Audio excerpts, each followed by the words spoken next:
Hello everyone, welcome back to the channel study with Radha. Guys, आज की इस video में हम डिस्कस करेंगे डीडीयू गोरखपुर यूनिवर्सिटी के एमकॉम 4th सेमेस्टर के पेपर रिसर्च मेथोडोलॉजी के कुछ इंपॉर्टेंट एमसीक्यूज़ को। गाइस, इसके पहले वाली वीडियो में मैंने रिसर्च मेथोडोलॉजी के काफ़ी सारे क्वेश्चन को डिस्कस किए हैं। अगर आपने मेरी वो वीडियो नहीं देखी है तो प्लीज़ उस वीडियो को भी देख लें। उसकी आगे के क्वेश्चन को मैं इस वीडियो में डिस्कस कर रही हूँ। तो आज का फर्स्ट क्वेश्चन है हमारा, डैश को शिक्षण पर शोध का जनक कहा जाता है। तो एन.एल. गेज को शिक्षक पर शोध का जनक कहा जाता है। नेक्स्ट क्वेश्चन है हमारा, शिक्षा में अनुसंधान का मुख्य उद्देश्य है। तो शिक्षा में अनुसंधान का मुख्य उद्देश्य होता है उम्मीदवार को एक प्रतिष्ठित शिक्षाविद बनने में मदद करे। क्योंकि जो उम्मीदवार होता है यानी कि जो एस्पिरेंट होते हैं उनको एक प्रशिक्षित शिक्षाविद बनने में वो मदद करता है, हेल्प करता है। ठीक है, ये उसका उद्देश्य होता है। नेक्स्ट क्वेश्चन है, एक छोटे से हिस्से पर किए गए अवलोकन के आधार पर पूरी आबादी के बारे में अनुमान लगाने को संदर्भित करता है। तो इसको हम कहते हैं आगमनात्मक अनुमान। ठीक है, ऑप्शन नंबर हमारा सी करेक्ट है। एक छोटे से हिस्से पर, ये एक छोटे से हिस्से पर अवलोकन के आधार पे, ऑब्जर्वेशन के आधार पे पूरी आबादी के बारे में अनुमान लगाने को संदर्भित करता है। ठीक है, तो इस प्रक्रिया को हम कहते हैं आगमनात्मक अनुमान।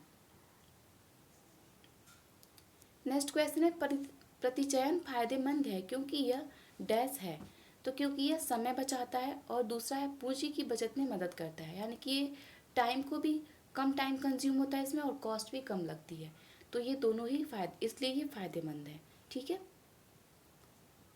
नेक्स्ट क्वेश्चन है, यादृच्छिक प्रतिचयन सहायक होता है क्योंकि यह डैश होता है, यानी कि जो रैंडम सैम्पलिंग होता है वो हेल्प करता है। क्योंकि ये कौन सी चीज़ है, क्यों ये होता है ऐसा, क्यों ये किसमें ये सहायक होता है। तो इसमें 4 ऑप्शन हमारे पास दिए हैं। पहला है यथोचित सटीक, दूसरा है व्यक्तिगत पक्षपात से मुक्त, तीसरा है डेटा संग्रह का एक किफायती तरीका और चौथा है उपयुक्त सभी। तो ये सारे ही चीज कारण पाए जाते हैं रैंडम सैम्पलिंग में, सबके लिए सहायक होता है। तो ऑप्शन नंबर हमारा डी करेक्ट हो जाएगा, उपयुक्त सभी।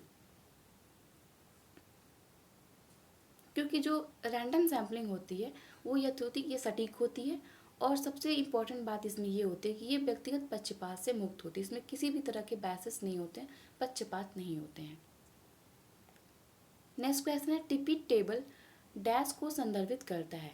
तो ये यादृच्छिक अंकों की तालिका को, नमूनाकरण विधियों में उपयोग की जाने वाली तालिका को और सांख्यिकी जांच में प्रयुक्त तालिका को, ये सभी को प्रस्तुत करता है, संदर्भित करता है। तो ऑप्शन नंबर हमारा डी करेक्ट हो जाएगा, उपयुक्त सभी।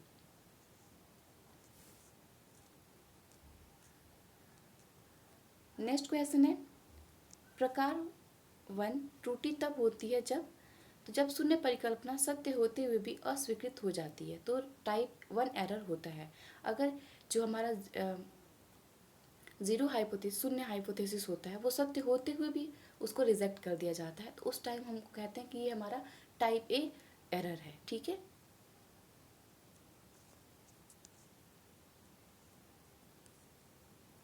नेक्स्ट क्वेश्चन है, डैश परिमित आकार वाली जनसंख्या के लिए एक पसंदीदा नमूना पद्धति है। तो वह हमारा व्यवस्थित नमूनाकरण, ये एक बहुत ही प्रसिद्ध नमूना पद्धति है, पसंदीदा नमूना पद्धति है।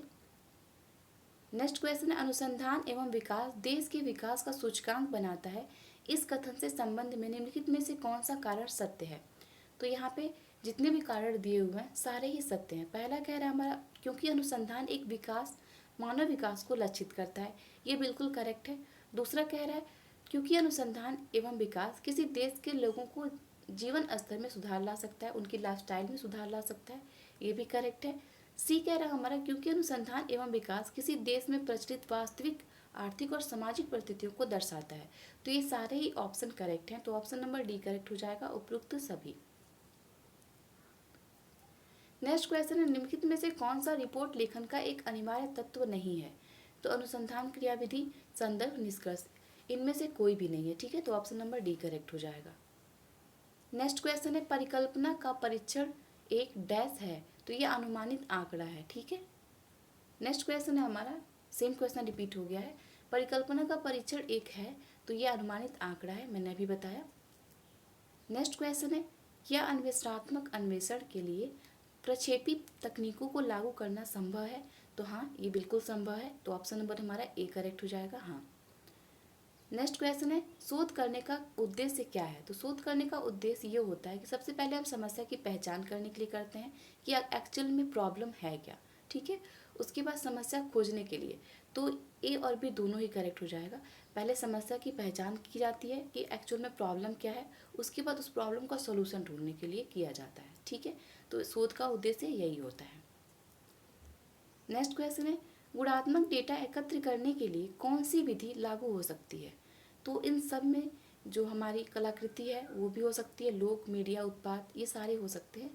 तो इन सभी, ऑप्शन नंबर डी करेक्ट हो जाएगा।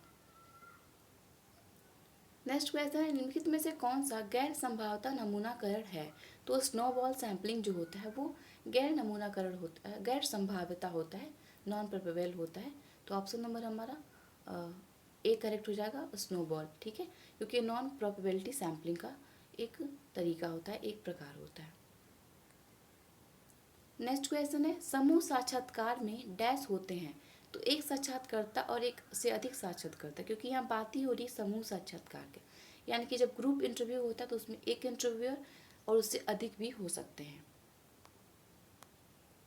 नेक्स्ट क्वेश्चन है, निम्नलिखित में से कौन सा व्यवहारिक अवलोकन से संबंधित है?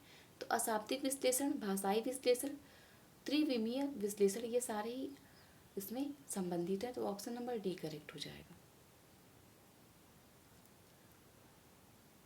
नेक्स्ट क्वेश्चन है, विभिन्न गुणात्मक विधियों को मात्रात्मक विधियों के साथ संयोजित करने को डैश कहा जाता है? इसको त्रिकोणीयकरण कहा जाता है।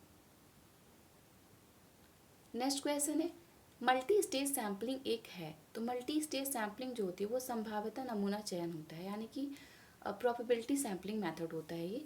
तो ऑप्शन नंबर हमारा ए करेक्ट हो जाएगा।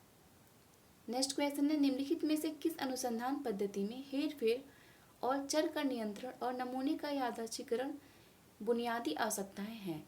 तो ये प्रायोगिक अनुसंधान में, यानी कि एक्सपेरिमेंटल रिसर्च में होता है कि रैंडम सैम्पलिंग की एक बेसिक आवश्यकता होती है, बेसिक नीड होती है।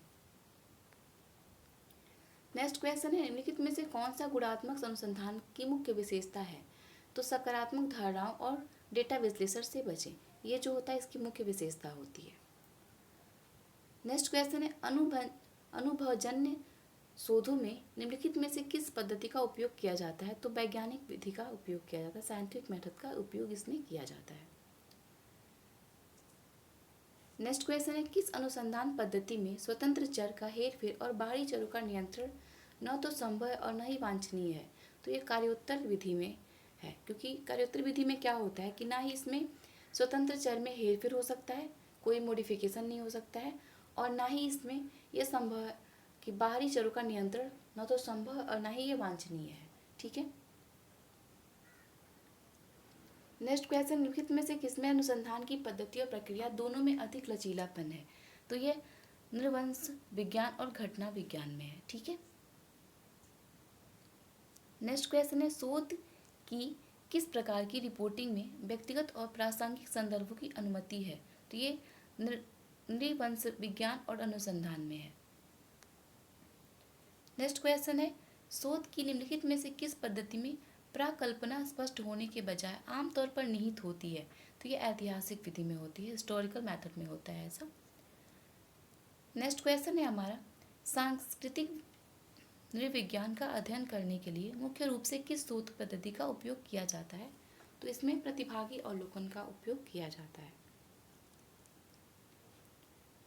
नेक्स्ट क्वेश्चन है, निम्नलिखित में से कौन सा गुणात्मक सोच से संबंधित नहीं है? तो सर्वेक्षण विधि जो है वो गुणात्मक सोच से संबंधित नहीं है।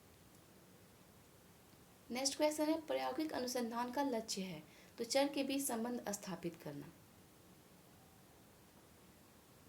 नेक्स्ट क्वेश्चन है, अनुसंधान की निम्नलिखित में से किस पद्धति के माध्यम से कारण और प्रभाव संबंध केंद्रित होते हैं? तो प्रायोगिक विधि के माध्यम से ऐसा होता है। नेक्स्ट क्वेश्चन है, मात्रात्मक अनुसंधान को डैश के रूप में जाना जाता है? तो संचरित दृष्टिकोण के रूप में जाना जाता है। नेक्स्ट क्वेश्चन है, शिक्षा में अनुसंधान का मुख्य उद्देश्य है तो उम्मीदवार को एक प्रतिष्ठित शिक्षाविद बनाने में मदद करता है। प्रतिचयन लाभदायक है क्योंकि यह समय बचाता है और पूंजी कम की बचत में मदद करता है। तो ये थे आज के हमारे